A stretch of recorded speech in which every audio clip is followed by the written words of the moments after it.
Mwongeye kwirirwa mwese mwirangwa amahoro y'Imana. Bonjour à tous. Imana ikomeze guhabwa icyubahiro. Que notre Seigneur soit loué Kubw'uburinzi bwayo. pour sa protection. Yaraturinze uyu mwaka wose. Il nous a gardé toute cette année qui reste derrière nous. Itugejeje kuri uyu munsi wa nyuma.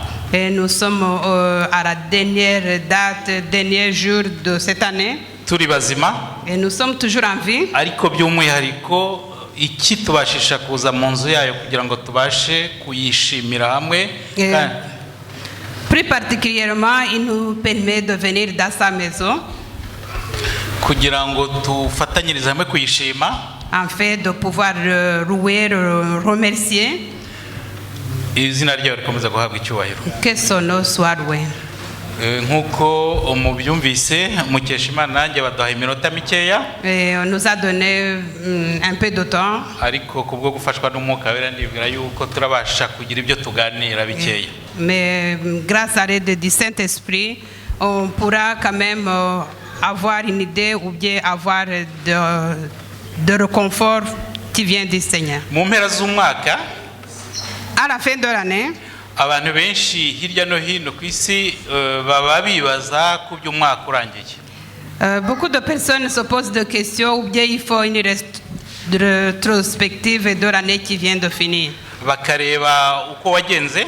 Ils examinent cette année qui vient de finir. Bakareba ibyo bagezeho. Et ils regardent ce qu'ils ont pu faire. N'ibyo batagezeho bakurikije ibyo bari biyemeje kugeraho. Et les objectifs qui n'ont pas été atteints. Twe rero nk'abakristo, nous les chrétiens, uburyo dusuzuma cyangwa se tubonamo ibintu bigomba gutandukana n'uburyo bw'abisi. Notre façon d'examiner l'année ou d'examiner notre vie doit être différente de ce que les autres font. Haba mu byo twagezeho, et ce qui concerne les objectifs que nous avons pu atteindre, cyangwa ibyo tugamije kugeraho, ou bien ce que nous allons mettre en projet d'avenir.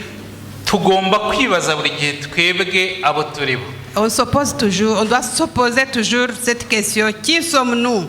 Ntitugomba kwibagirwa abo turibo n'iki Imana idushakaho muri buno buzima bwa hano mu isi. Et nous ne devons pas non plus oublier qui nous sommes et l'objectif de Dieu qu'il a pour chacun de nous. Kandi tukazirikana ko ubuzima bwacu bwa hano mu isi ari kigufi. Et nous devons aussi penser que notre temps ici est court.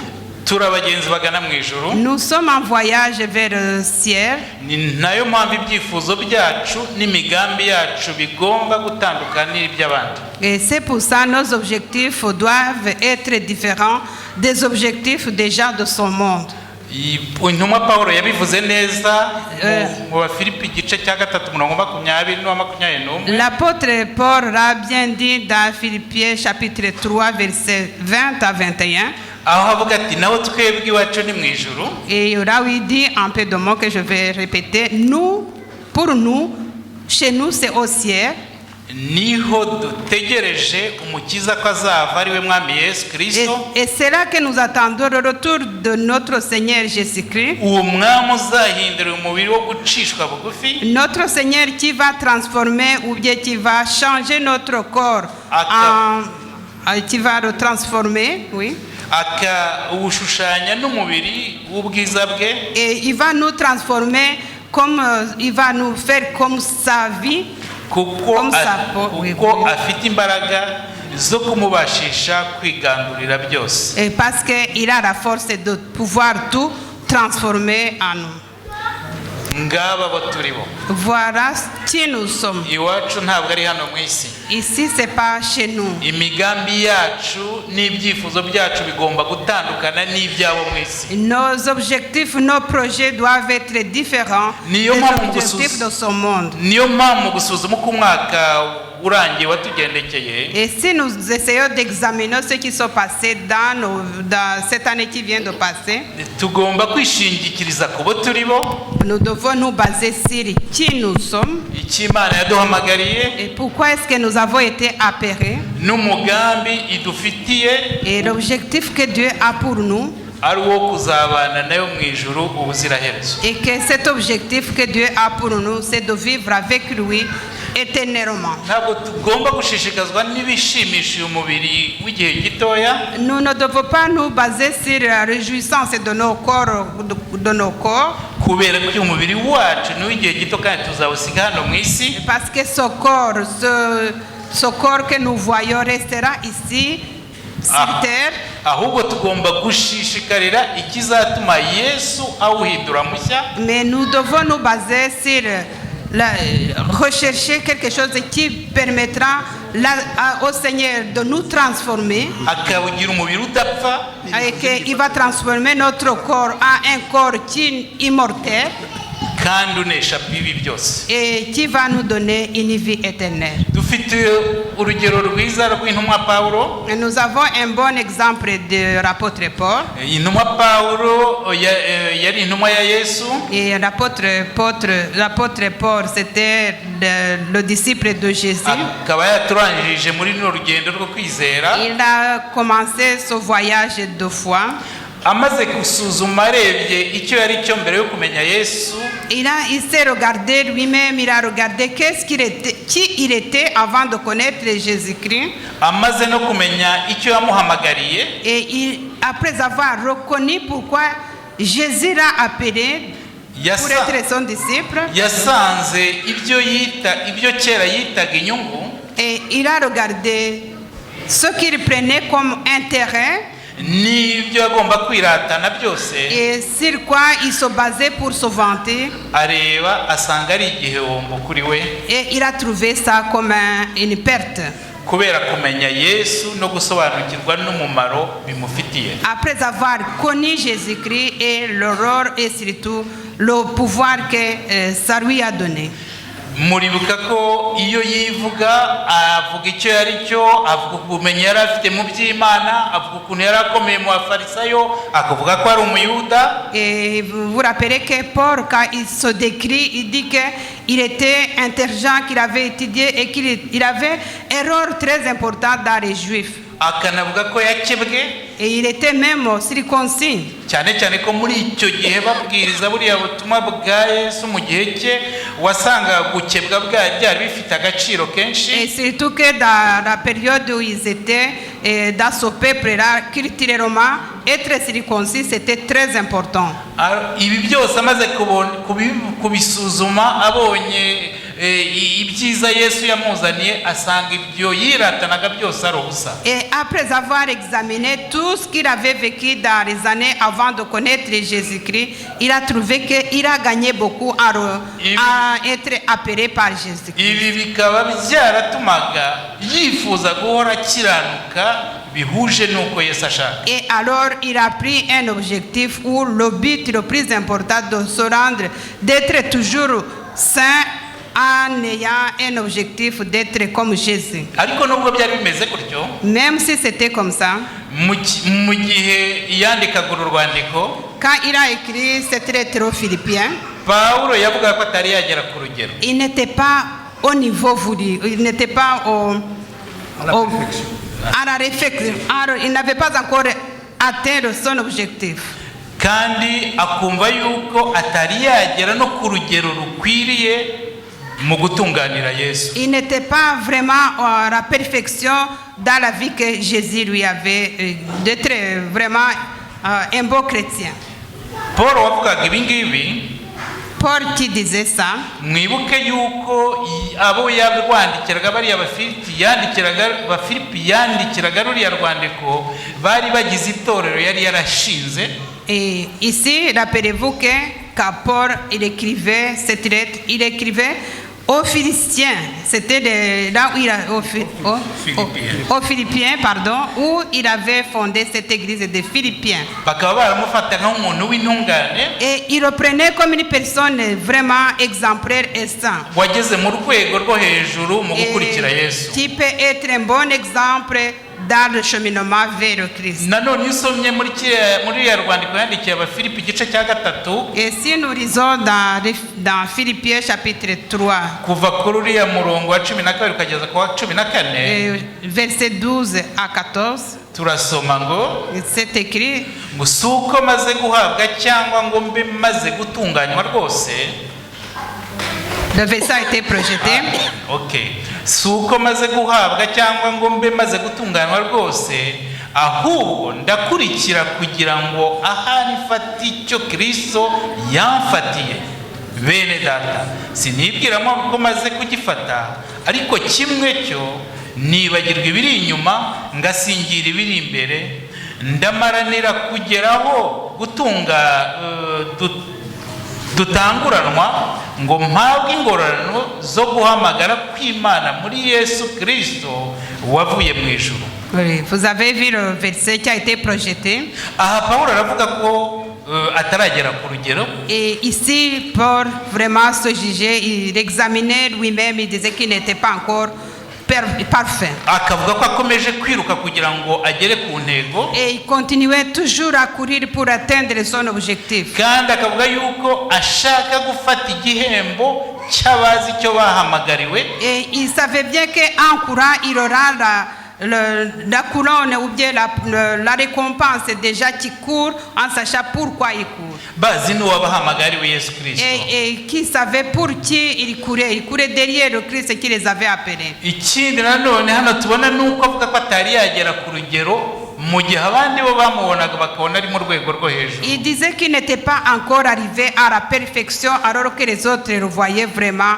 à un niveau très élevé. Ahangaha bikaba bitwigisha kwicisha bugufi kwe. Et ici, ça nous montre qu'il était une personne humble. Kandi bikatwigisha kwisuzuma dukurikije ijambo ry'Imana. Et ici, ça nous apprend aussi à s'examiner selon la parole de Dieu. Atari uko twe twibona, mais selon que nous, non selon que nous voyons. Kubera ko hari uko twebwe twiyumva cyangwa se twibona. Et il se peut que nous, on peut se voir autrement. Hakaba nuko abandi batubona. Et il y a une autre façon dans laquelle les autres nous voient. Ariko hakaba nuko Imana itubona. Et il y a la seule façon dans laquelle Dieu nous voit. Ikindi tubona muri ino somo tumaze kurebera hamwe. Ici, dans la leçon que nous venons de voir, Paul atubwira ko yibagirwa ibiri inyuma bitagira akamaro. Ici, Paul, il dit qu'il oublie tout ce qui reste derrière lui qui n'a pas de valeur. Ahubwo yashyira imbaraga ze zose mu kurangamira ibiri imbere bifite akamaro. Et il met toute sa force à regarder toujours devant lui, là où il y a une très grande importance, là où il y a la valeur que nous attendons de Dieu. Turangije umwaka w'ibihumbi 2022. Nous venons de finir une année de 2022. Turimo tuba mu masaha yawe ya nyuma. Et nous sommes dans les dernières heures de cette année. None twebwe wowe nanjye iyo twisuzumye dusanga duhagaze he? On peut, si on s'examine, nous, toi et moi, comment est-ce qu'on se tient? Turumva twarageze ku ntego. Est-ce qu'on a été nos objectifs?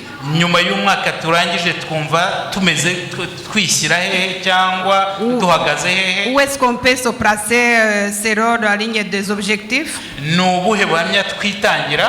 Quel est notre témoignage que nous avons donné ou que nous pouvons donner maintenant? None se abo tubana mu rugo? Et pour ceux qui vivent avec nous, abo tubana mu kazi, et au travail, abo duhura mu nzira, et ceux que nous croisons dans le chemin, dans la rue, bakatubona bo ntitubabone, et ceux qui nous voient et que nous ne voyons pas, bo badutangira ubuhe buhamya? ils donnent quel témoignage pour nous? None si Imana yidusuzumye? Et c'est notre Dieu nous examine. Yidutangira ubuhe buhamya? Il donne quel témoignage de nous? Mu masaha make tuba twinjiye mu mwaka mushya w'ibihumbi 2023. Dans quelques heures, on rentre dans une nouvelle année. Mwabyumvise kandi mumaze iminsi mubyumva abantu barimo bifurizanya umwaka mushya muhire. Beaucoup d'entre nous se souhaitent une meilleure année, joyeuse année. Abandi batangiye kugena imigambi y'ibyo bateganya gukora muri uyu mwaka uzaza. Certains d'entre nous ont déjà fixé les objectifs pour cette année qui vient. Nanjye nkaba mboneye uyu nkamfasha umwanya kugira ngo nanjye mbifurize umwaka mwiza. Je trouve aussi de bon moment de vous souhaiter un joyeux une bonne et heureuse année. umwaka wo guhirwa n'Imana muri byose, Une année de bénédiction surtout. umwaka wo kwemera kuyoborwa no gukoreshwa nayo mu buryo bwose, Une année où chacun va essayer d'accepter d'être dirigé par le Christ, Dieu, muherekejwe nayo kandi mu maboko yayo. et qui va nous accompagner en nous tenant dans ses mains. Mu migisha mbivuriza muri uyu mwaka tugiye gutangira, Dans tous mes souhaits que je souhaite à chacun d'entre vous, hari n'uwo dusanga mu gitabo cy'Abafilipi n'ubu muri ruriya rwandiko rw'Abafilipi et n'ubundi, nous retrouvons dans l'épître de Philippiens chapitre 1. igice cya mbere umurongo wa 9 kugeza wa 11. Philippiens chapitre 1 verset 9 jusqu'à 11. Ndagira ngo aya magambo ahanditse muyafate muyagira yanyu, Je voudrais que vraiment ces paroles soient vos paroles. akaba ariyo mbifuriza muri uyu mwaka dutangiye. Et c'est mon souhait que je donne à chacun pour cette année qui commence. Turasoma ngo kandi iki ni cyo mbasabira, ni ukugira ngo urukundo rwanyu rurusheho kugwiza ubwenge no kumenya kose, mubone uko murobanura ibinyuranye, kandi mubone uko muba abataryarya n'inyangamugayo kugeza ku munsi wa Kristo, mwuzuye imbuto zo gukiranuka ziheshwa na Yesu Kristo, kugira ngo Imana ishimwe kandi ihimbazwe. Oui, amen. Le verset a été projeté. Ceux qui n'ont pas pu le lire, vous pouvez le noter. C'est 1 Philippiens. Ndasaba Imana kugira ngo izafashe kugira ngo uyu mwaka tuzarangwe n'ubwenge butari ubwenge bw'iterambere gusa. Je demande au Seigneur que cette année qui vient, que nous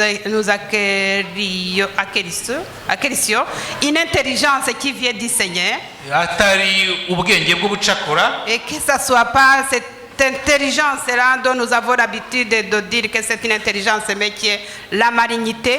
cyangwa se ubumenyi butari ubumenyi bw'isi. Ubwenge butari ubumenyi bw'isi. Oui, et je vous souhaite aussi que vous ayez une intelligence qui n'est pas de ce monde. Muri uyu mwaka tuzarangwe n'urukundo ruzira uburyarya. Et cette année, que ce soit une année où nous mettrons en action notre amour. Urukundo rutarobanura. Et notre amour qui ne sélectionne pas. Kandi urukundo rutagamije inyungu. Et sans intérêt, s'il vous plaît. Tuzuzura imbuto zo gukiranuka. Et que nous soyons remplis de fruits du Saint-Esprit. Atari imbuto zo gukiranuka ku isabato gusa. Et que ça ne soit pas les fruits du Saint-Esprit seulement du jour du sabbat. Cyangwa gukiranuka turi kumwe n'abo dusengana gusa. Ou bien d'être saints ou chrétiens seulement quand nous sommes avec les membres de notre église. Ahubwo ibi byose bizaturanga igihe cyose kugeza Yesu agaruka. Mais cet amour doit nous caractériser jusqu'à retour de Jésus-Christ. Atari ukugira ngo dushimwe n'abantu. Non pas pour être remerciés par les gens que nous, ou bien être appréciés par les gens que nous croisons. Ahubwo ari ukugira ngo Imana ari yihabwe icyubahiro. Mais pour que le Seigneur, notre Dieu, soit glorifié. Amen. Amen. Nagira ngo mbasabe muhagurukiraho muri mu mazwanya mwicaye. Et on va demander se tenir debout pour une prière. Data mwiza, Mana ikiranuka, muremyi wacu, muremyi w'ijuru n'isi, tuje imbere yawe tugushimira ibyo wadukoreye byose, tugushimira ukuntu wemeye ko ababyeyi bacu batubyara, bamara kutubyara ukaturindira mu maboko yawe, tugakura, ukaduha ibyiza byose dufite, ukaturinda mu byo twagiye tunyuramo, ukaba utugejeje muri amasaha turi bazima. Izina ryawe rihabwe icyubahiro. Wemeye ko duteranira hano muri aya masaha, mu masaha ya nyuma y'umwaka. Mubyeyi mwiza, tugushimiye ibyo wadukoreye byose, kandi tugushimiye ukuntu uri kutwibuza ko twabeshejweho nawe, kandi ko ari wowe waturinze, ko ari wowe wadufashije, kandi tukwiragiza kugira ngo uyu mwaka tugiye kwinjiramo uzatubera umwaka wo kuyoborwa nawe, uzatubera umwaka wo kwicisha bugufi, umwaka wo kugukunda, umwaka wo kuyoborwa nawe, umwaka wo kugira ngo ubushake bwacu bubure, ahubwo ubushake bwawe ari bwo buranga ubuzima bwacu bwa buri munsi. Nuko twishyize mu maboko kandi tugushyira mu maboko iyi gahunda ikomeje yo kuguhimbaza abana babagaragu bawe babinyujije mu ndirimbo. Nuko uhire buri wese uri hano, nuko umugisha wese umuntu wese uri hano, uduhana umugisha n'imiryango yacu, uhire abana, uhire abasore, uhire abasaza, uhire abakecuru, uhire imiryango turi kumwe hano, uhire les jeunes couples, uhire Nyagasani n'abasaziye mu ngo. Nuko twese muri ino torero ryawe ndetse n'abandi bose duhuje kwizera bari hirya no hino, tukwishyize imbere twicishije bugufi kandi twishyize mu maboko kugira ngo duhe umugisha uzaduherekeza muri uriya mwaka tugiye gutangira, kandi umugisha uzatuma tugutegereza kandi ukazasanga tukwiteguye igihe Yesu umwami wacu Yesu uzaba ugarutse. Mu izina rya Yesu Kristo umwami wacu mbigusabye, amen. Amen. Haleluya. Amen.